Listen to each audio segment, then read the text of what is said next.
We've missed competing. We've missed doing the job that we love. I think you ask any of the players, we'd do all of this every tournament if it meant we could be back playing. So we're really happy to be back. Yeah, obviously very different circumstances, but I think at the end of the day, everyone's just happy to be back and competing in whatever capacity or whatever shape or form that looks like. So just the fact to be on the squash court is just the adrenaline. You can't replicate it anywhere else. So definitely really excited to be back. You know, once something's kind of taken away from you that's out of your control, when you're back, you realize how much you miss it. It's been 191 days since the PSA World Tour has taken part. The last events were in Egypt and then in London at Canary Wharf. But now, squash is rightfully back. You know, it's always a little bit strange, isn't it, when you come after the 2-month break and see everyone again. It's kind of like that, times 100 with masks and sitting in corners on your own. But in a funny way, it's almost like quite even better, because it's like, I don't know, not even better, but like you're really appreciating it as well. So there's a real sort of positive edge on it all, even though it's a bit sort of, oh, is this what it's become? Is this what we have to do now? But it is, and that's it. We have to get on with it, and everything's very, very strict, and that's what it has to be if we're going to be safe. But it's good. It's good to see the players, and it's good to see people on a squash court, and today hopefully competing and playing squash matches in a professional sense. There's a lot of apprehension before an event like this, and like you say, everything's been very new. You know, the protocols that have needed to be in place in order to create a bubble they've been very strict. We've had married couples playing at the very, very top of the game who have had to come to Manchester and essentially lead separate lives. That's something they've never done before. They've had no contact within 2 meters of each other all week, which is very, very unusual for them, very much out of their comfort zone. You know, the players are very close in general around events. You know, they have small groups, they travel together, they room together. You know, obviously everything off the court is in a lot of ways very social for players. That's gone.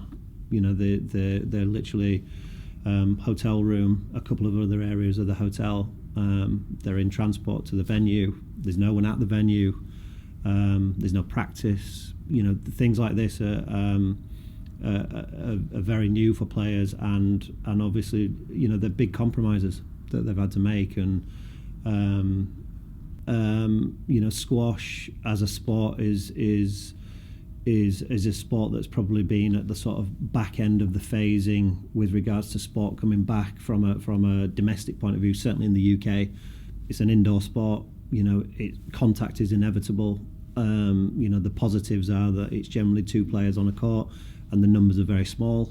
But you know, it's faced its challenges in coming back, and you know, we wanted to be as responsible as we possibly could, and that goes from players to staff. And everyone involved in the event, albeit it's been a very, very small team in terms of, you know, the amount of people that's been on site. But you know, we wanted to be as responsible as we possibly could to everyone. And I know that, you know, the first event back, there was a lot of apprehension, a lot of questions, and probably a good few people questioning whether, you know, an event could take place safely. So, you know, yes, some of the measures have been on the extreme side, but we feel as though they were necessary and are necessary moving forward in order to, you know, do as much as we can to mitigate the risk to anyone involved in the event. It's going to be really great. It's really fascinating to see what the whole thing does to all the different players and the different ages. And you've got people who are knocking on 40 like myself, and people who are just coming into their careers, and you know, I suppose those younger players who it's hard for them to lose time at such a formative age, that will have been quite tough, because they're such important years to build experience, build these big matches and see the world and get into the habit of touring, and it's massive experience for young players, and to lose out on that must be quite hard for them. And I guess the players who are playing every week and reaching finals, I think for them an enforced rest could be very beneficial. I mean, it's all to be seen. Who knows? And who knows how it's affecting every one of them individually. But I'm sure it'll be interesting just to see quite how they all sort of come back to it, and who it affects. And then also this new thing of being locked up in a hotel room and not being able to get some sort of respite in, from the place that you are, and going for a walk and going to a restaurant and socialising with other people. For some people that's quite a crucial part of their touring life. For some people it's less so. They don't mind being alone and whiling away hours in hotels and things. Or for someone like me, I've been studying, I've got things to do. I can that I'm very comfortable with that, and I can sort of, a day in a hotel isn't going to be a problem for me, especially when you've got young kids and things like that. So speaking to Simon about it, it's a different thing for someone like Simon who's over 30 and got a family, and it come away and have this. Whereas if you're sort of chomping at the bit as a 23-year-old, and it's all a bit different and strange. So it will be very, very interesting to see how each player reacts with it. But that's, we've all got to go with it, haven't we, and get on with it. I mean, definitely I would have loved to have kept playing the form I was in. I was actually carrying injury during Toronto and Chicago, so for me it actually was a sort of almost a blessing in disguise, because it took me 7 weeks to get over that hamstring injury. It was in a real niggly place. So I actually started with a new trainer, and we really just sort of revamped my body a bit, what muscles I'm engaging, and we sorted out that injury first, and then we really sort of changed my training program. So like I was in a great form, so yeah, I would have loved to have kept playing, but I actually don't know how well I would have went at the end of the season. Like I said, it took me 7 weeks to get back to running and to get back training with no pain and training with freedom. So I mean, if I was carrying that for the tournaments, it may have taken the rest of the season. I may have been dealing with that injury. So yeah, of course I was gutted that it was stopped, but looking back, it was almost a positive for me, I think. So I started with a new trainer, and he was sort of new to the squash scene, but extremely knowledgeable about the body, and he's getting into squash and he loves it. And he was amazed that I was classed as one of the fittest on the tour, because he said my body was just so inefficient and very quad dominant, and he sort of reckons I had another 30% by just engaging more muscles. And I've been loving it, to be honest. I've sort of slowed my training down, really focused on moving properly and engaging those muscles that I've been neglecting for so many years, and it's been huge for me. I've done some old sessions that I used to do coming out of injury, and I did them almost better, if not the same. So it's been a real positive for me. I think I'm becoming more efficient by using more muscles, and I'm feeling fitter and fresher than I've ever felt. Yeah, personally, from a selfish point of view, I would have liked the PSA tour to just continue, because I'd already taken a month off mid-season, which I never really had to do, but for my own reasons, and I was really hungry to get back into it. And obviously the TOC I started playing a little better, and then I felt that everything was clicking again during Chicago and at Canary Wharf, and I had this momentum that I wanted to keep going, and I was really hungry to keep going. Usually during that period of the year or of the season, I would just like to take some time off, but because of my already time off, I really wanted to get going with it. Noor as well was, for the same reasons, she had some time off, and then she didn't play as well as she would have hoped in Chicago, and then she found her momentum at Black Ball. Would have liked the tour to be going, but obviously again for understandable reasons it had to stop. But I mean, we're grateful that we're back with some of the tournaments of the previous season, and it's not cancelled all in all. But yeah, as you said as well, the positive of it is that we did get 6 months of proper physical training, and be sharp in the head, sharp in the body, and I think it's gonna benefit the squash tour all in all overall for sure. Yeah, I mean, as you say, it's no secret that last year was not a great year for me. I had a lot of things going on personally, which, I think when people think as athletes that we can just have like, you know, your personal life, and then you flick the switch and you can go on. And I think for a while I actually did do that. I was able to block what was happening off court out, and then it got to a point where I just really stopped enjoying even playing. I didn't even want to be on the court. I think, you know, days which normal people don't understand, but like, we're very lucky to do what we do, but days when I didn't even want to train. And I think for a while you can do that, and you can just get by, but then all of a sudden it kind of comes to a halt. So it was a tough year for me last year, but I've kind of got a new saying that what doesn't kill you makes you stronger, you know. And I think that going through everything I went through has actually made me so much better as a person. As I don't think I was a horrible person or anything before, but I think it's just completely changed my perspective, and so hungry to be back out there. And I think you can see that in the way I'm playing now.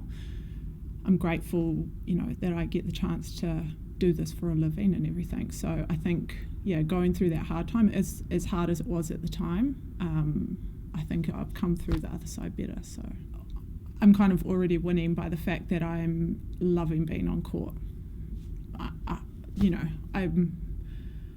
I was playing with so much pressure and emotions inside at black ball and these tournaments beforehand. So it's nice to just be out there quite free, and just trying to bring the best out of myself really, and do myself justice. And I think the nice thing is that I have a great team around me. Hadrian, Laura, Mike Harris, Llewellyn, who's my trainer, great friends, and all those people have been there right the way through. We've come through the other side, and now everyone's just enjoying me being able to get out there and play as well as I can. That was the silver lining for me, was I got extra time. I was going to come back for Grasshopper, which was the last tournament to be cancelled due to COVID, but to be honest, I wasn't really 100% ready. My ankle was great, I had no pain, and I knew that was fine, but it was just everything else. And I hadn't played, I hadn't done much training, so I was just rushing back because I could see it kind of happening, and I was like, oh, should I play? And then it was a blessing that it was taken off the calendar, because I needed time. I needed way more time on my ankle. I needed to rehab it more. I needed to get my other training in as well. So it was really good. And as you said, I'm lucky because I got 6 months to get it done properly. Probably just would have liked a little bit more court time. Obviously, with all the courts being closed, I couldn't really test it on the squash court. So just had a lot of time off the court, but managed to get so much done in that time. And my ankle feels 100% normal now. So can't complain, definitely. It's been amazing. I mean, 6 months without tournaments, as you said, is something you would never experience, or you would have never experienced before. So, especially in a time where my little one kind of starts talking, like experiencing all the new things. It's an amazing time to be actually at home and not like traveling and seeing all those things via FaceTime or Skype or whatever. So, yeah, it's definitely had its plus side, that's for sure, and it's the time with my son or with my wife that nobody can take away anymore. It's like something that you just have it, and so yeah, that was definitely the plus point. We still did a lot of training, like in the Paderborn group, trained very hard, and but at the same time didn't do the traveling. So yeah, it was actually, from that side of view, was very good. 6 months to prepare your body to whatever's coming now, really. So I think it's a break that is, in that kind of view, appreciated by the players. That, I mean, as you said, nobody will actually have an injury. They will all be kind of fit, ready for the tournament. I just didn't really think too much about what's gonna come now. I just try to focus on myself, try to train as good as I can, and I didn't think too much, and that was something that I also worked on with my new coach, with the mental coach. Just not trying to overthink things, just trying to like take things by time, and because the thing is, your head takes the most energy out of your body. So I was just trying to be calm and relaxed, and I'm just curious about how I will actually perform on court in the end, how my opponent will respond. So it's going to be very exciting.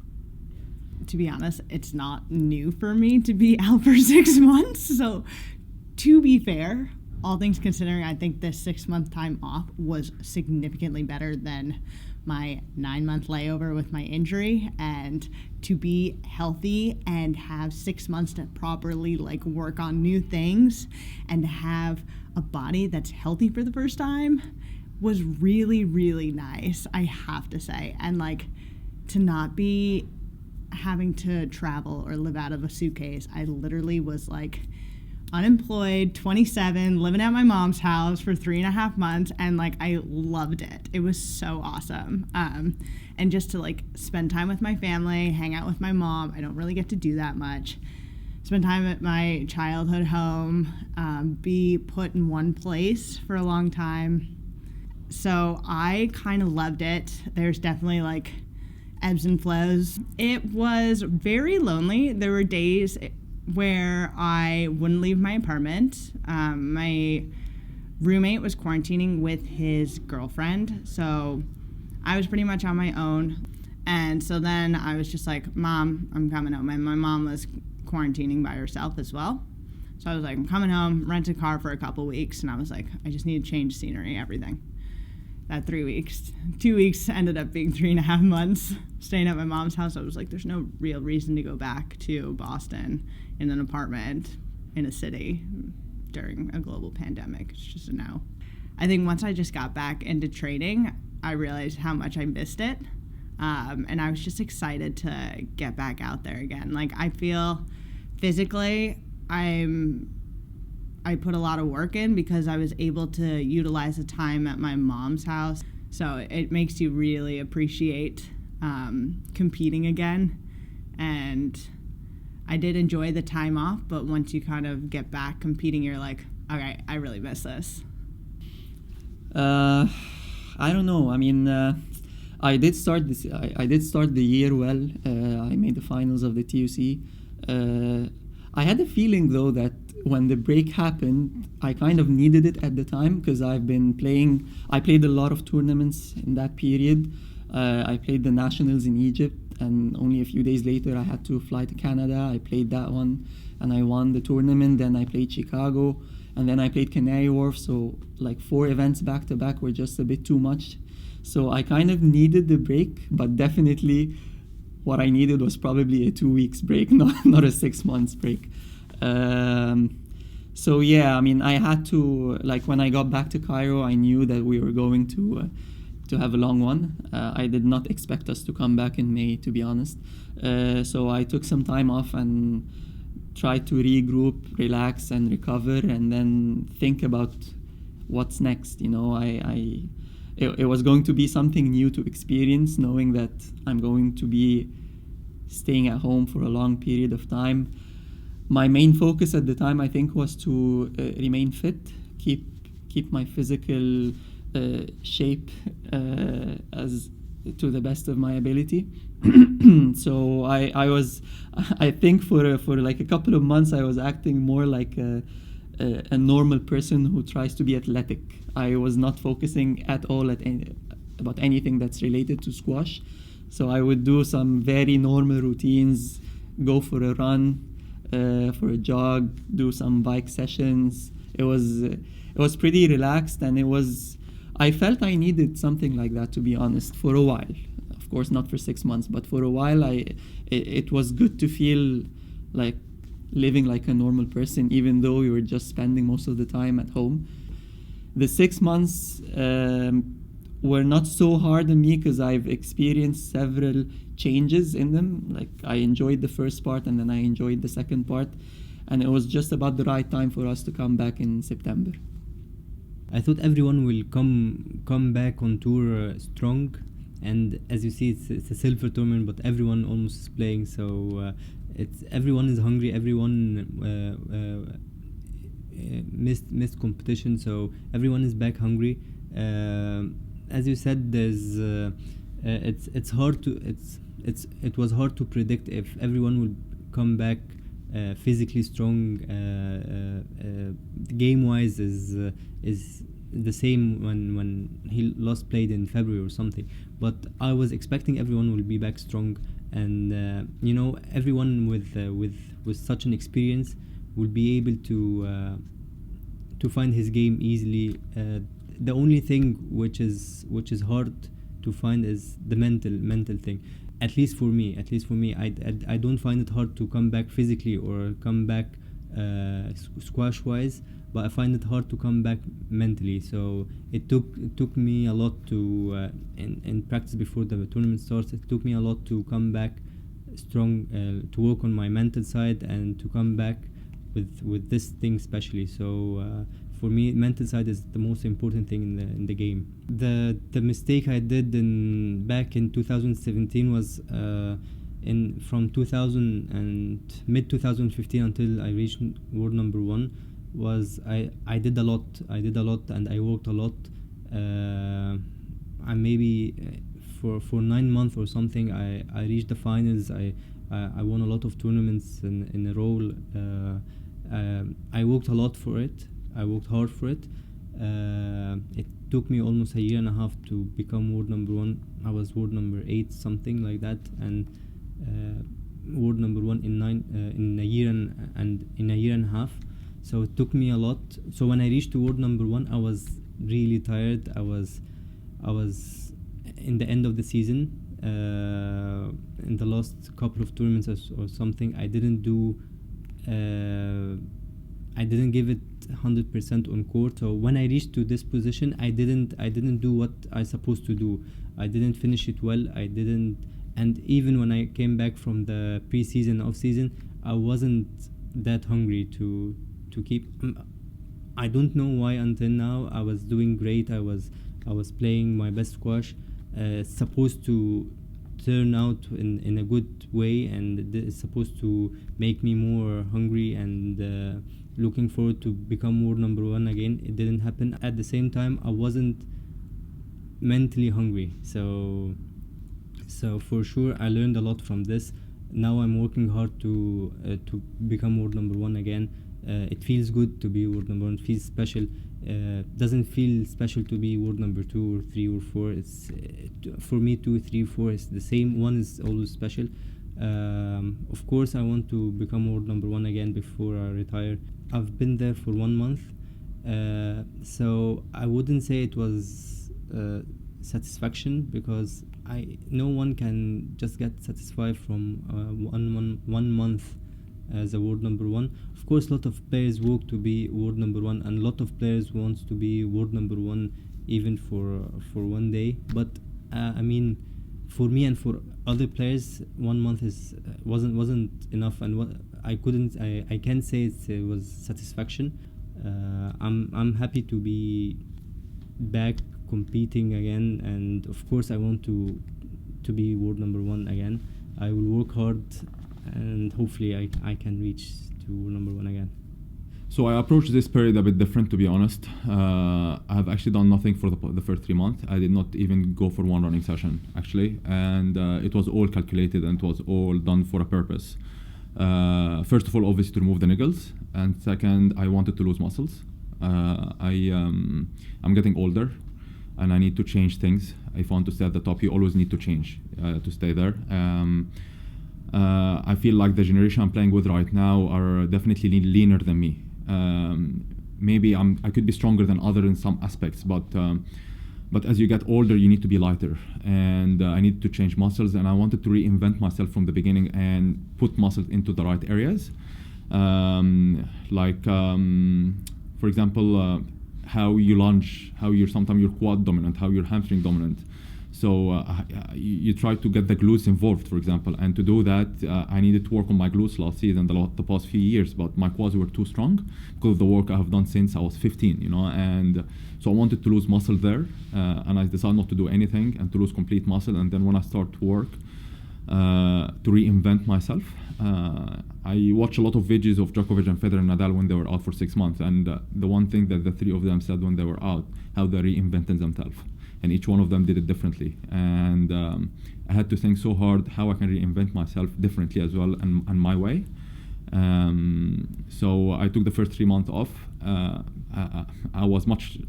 Believe me, maybe I look thinner right now than how I was before the last season, but I was even thinner in those 3 months because I had no muscles whatsoever. It's like in boxing, you know, you have a heavyweight and a lightweight,